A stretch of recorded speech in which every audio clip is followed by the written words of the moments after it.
All right, welcome back to another Jazz Piano School podcast episode. This is going to be episode number 182. I am your host as always, Brendan Lowe, creator and founder of Jazz Piano School.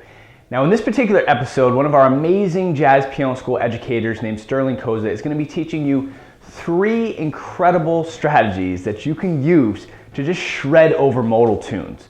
And a lot of times when we face those modal tunes, there's only a couple chords and it's like, what do we even play over this, right? There's not changes, we can't play bebop lines. How do we make our solos interesting and intuitive and creative, right? So that, there's contrast, balance, and a lot of different textures and atmospheres. Well, he's gonna teach you that inside this particular episode. These 3 strategies, you're gonna love them, I guarantee. And also, there's a part 2 coming next week as well. So let's go check it out.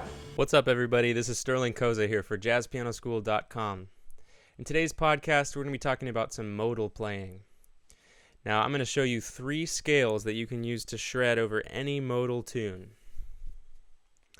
Now, personally, I'll tell you that I struggled for a long time playing over modal songs because I'd want to play the same way that I'd play over standards, over these modal tunes. Tunes like So What, the Miles Davis tune, Joshua.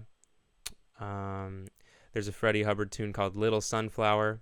And these are all tunes that just have one chord, usually a minor 7th type chord, just for 8 bars or even 16 bars. And I would be kind of at a loss for what to play, honestly, because, if you're playing So What, and you just have that for a while, you've got pretty much all white keys, right? D minor, sort of Dorian mode. It's really tempting to just want to do a lot of scales, right? Because we've got all those white keys, but that doesn't quite sound like the idiom of this modal jazz, right? So, what are players like McCoy Tyner, John Coltrane, what are they playing over chords like that? Well, the first place to start is with Pentatonic Harmony, which pentatonic, we know the scale, pentatonic scale, D minor,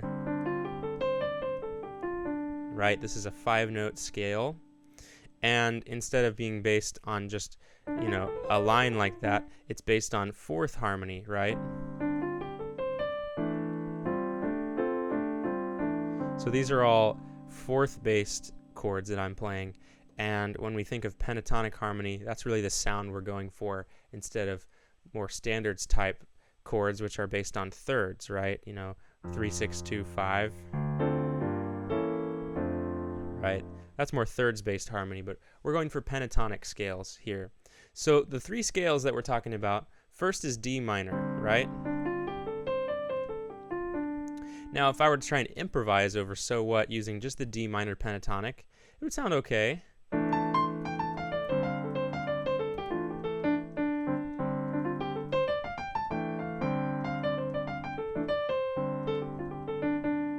Right? Okay. But, we could still add a little dimension to that.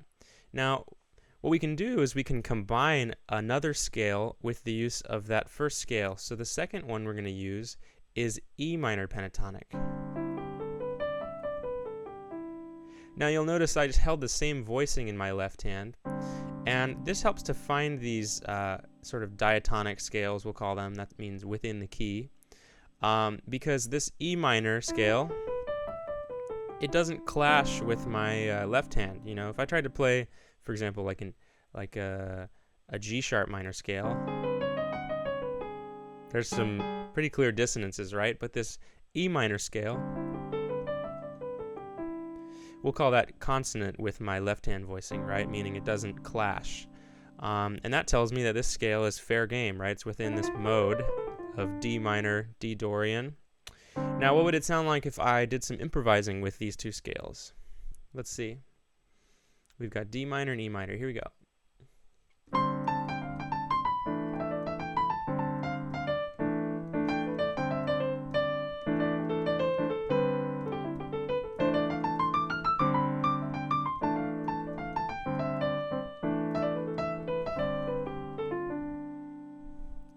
Now we're starting to get a little closer. It's starting to sound more like that modal jazz that we're used to, right? Somebody like Coltrane would definitely be pairing these two scales together and making lines. He often does that on that tune, So What, right? Now, we're almost there. We have one more scale to add. And this scale that we're going to add is another consonant scale within the mode of D Dorian. And see if you can figure it out. We've got D minor, E minor. There's only so many minor scales that will fit within that mode. Now, the answer is, our last scale is A minor, starting on the 5th of D minor. Right? And this fits with my left-hand voicing, so it's fair game. Now, one thing that you can think about with these three scales is, notice how if I start my D minor scale on the 3rd, it actually turns into sort of a major type sound, right? This D minor pentatonic is the same as another scale that we know, which is F major pentatonic, 5-note scale in the key of F major. And the same goes for E minor, right? What would be the parallel scale? If we start on the 3rd, that's G major, right?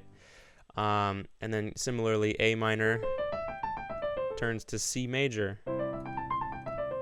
Now, the only reason I'm telling you this is because some people like to think of these scales a little differently, right? So you can be thinking in minor keys, D minor, E minor, and A minor for our three scales, or F major, G major, C major. And those all fit over our D minor tonality, right? Now, let's put it all together. I've got these three scales now. Thinking minor scales or major scales, I'll leave that up to you for your preference. Here's these three scales, and let's put it all together.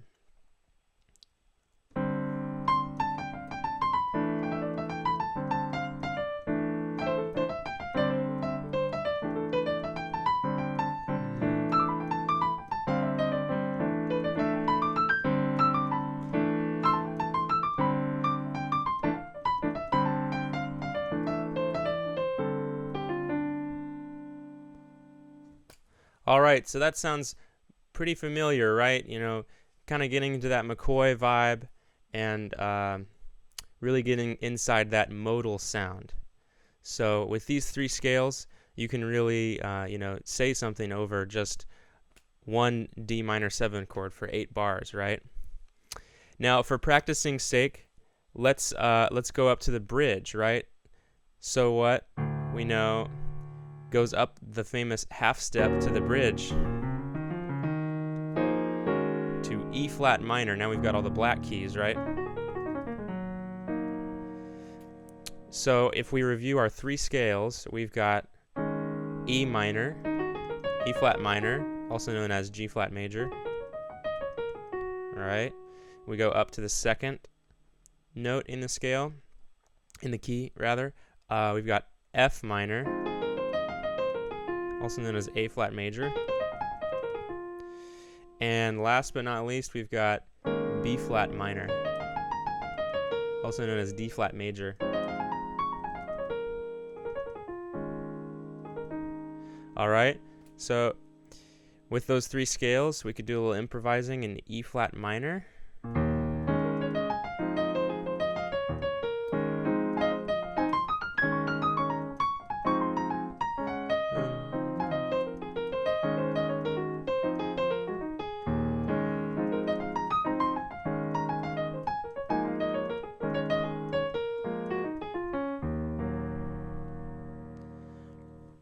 All right, so get your hands on some of those scales over this tune, So What?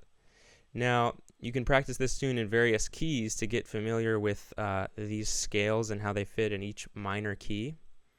And some of these scales also work over major keys, these pentatonic scales.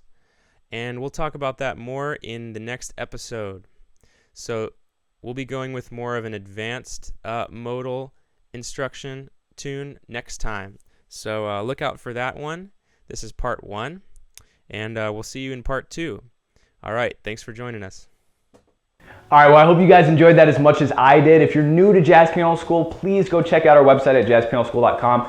We have over 150 free podcast lessons. we have a blog, we have a lick of the week, and we also have transcriptions. And we produce all of our content on this channel. So go ahead and subscribe down below if you want to get access to our free lessons weekly and our lick of the week that we produce as well. All right, if you have any questions at any time, please let us know. We're always here to help. Have a fantastic day, and as always, happy practicing.